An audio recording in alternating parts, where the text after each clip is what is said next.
بسم الله الرحمن الرحيم. الحمد لله رب العالمين. الصلاة والسلام على نبينا محمد صلى الله عليه وسلم. يا هرمي يا هرمي يا ديسكو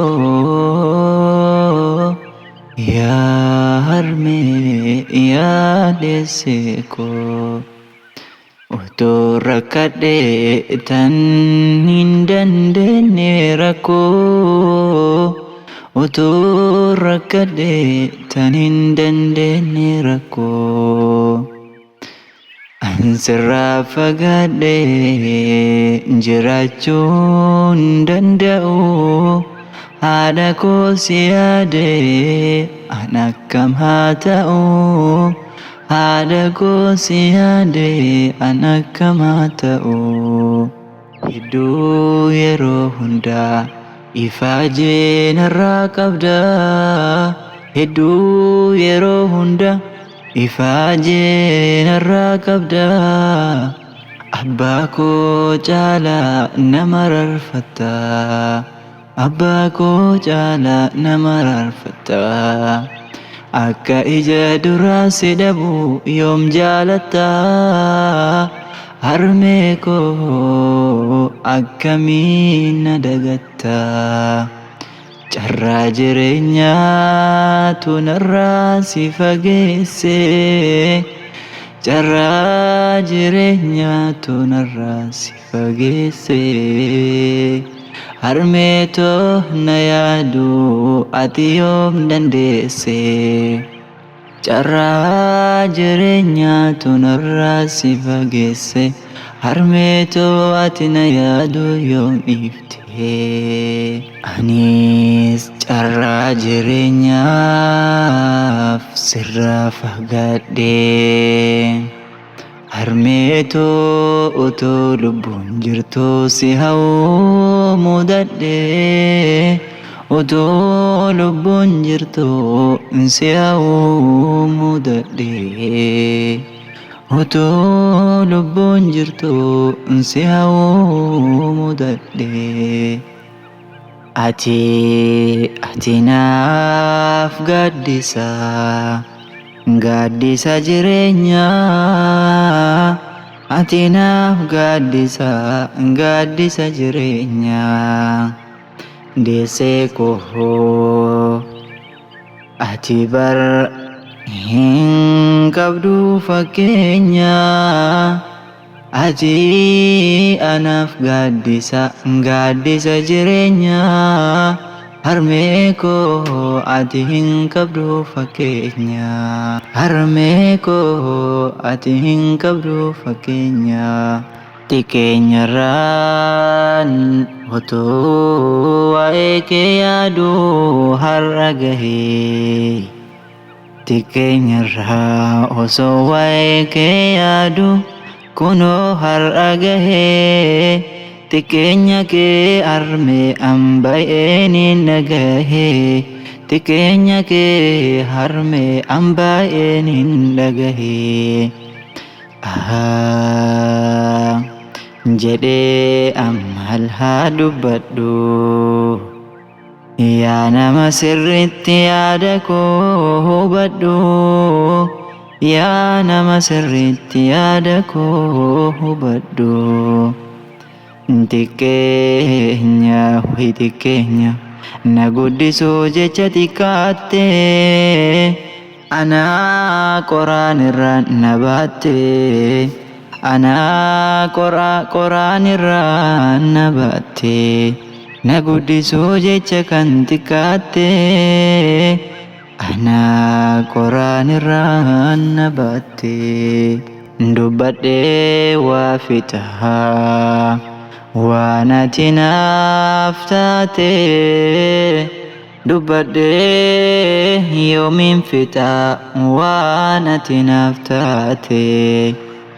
Na mul'isuuf jettee dhagaa muka baatte Na guddisuuf jettee dhagaa muka baatte na guddisuun kee har'allee yoom sirraa hafee na guddisuun kan kee har'allee yoom narraa hafee na guddisuuf jecha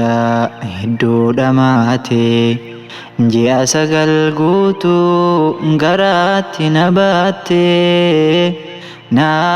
argachuu jecha baay'ee macinqamtee na argachuu jecha baay'ee macinqamtee utuu nan argatiinis ulfaanis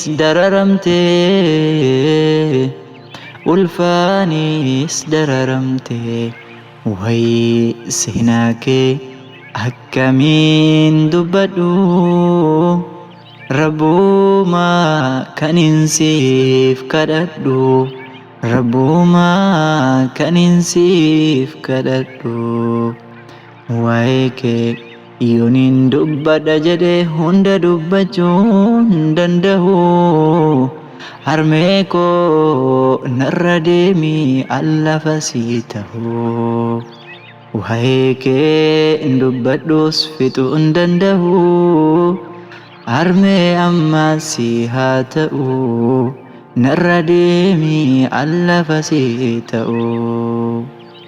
ofii nyaattee hin beeytu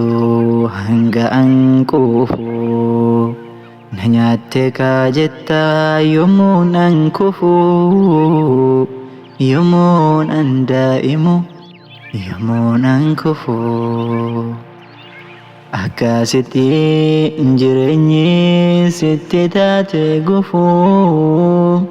akkasitti jireenyi sitti taate gufu mee akkam yoo jedhee galata kee ibsa waan ati naaf taate yoomuman deebisa waan ati naaf taate yoomuman deebisa na fakkaate malee yaa ummaa galanni kee guddaa deebiseen danda'u osoon si kaddame umrii kiyya hundaa na fakkaate malee ummaa galanni kee guddaa deebiseen danda'u osoon si kaddame umrii koo hundaa Tekeenya koorraa lubbuun koo si feeti mataa koo gaafadhee ummaan eessa jirti mataa koo gaafadhee ummaan eessa jirti mataa koo gaafadhee ummaan eessa jirti yaadaan cinqamullee si argachuun dandeenye si argachuu jecha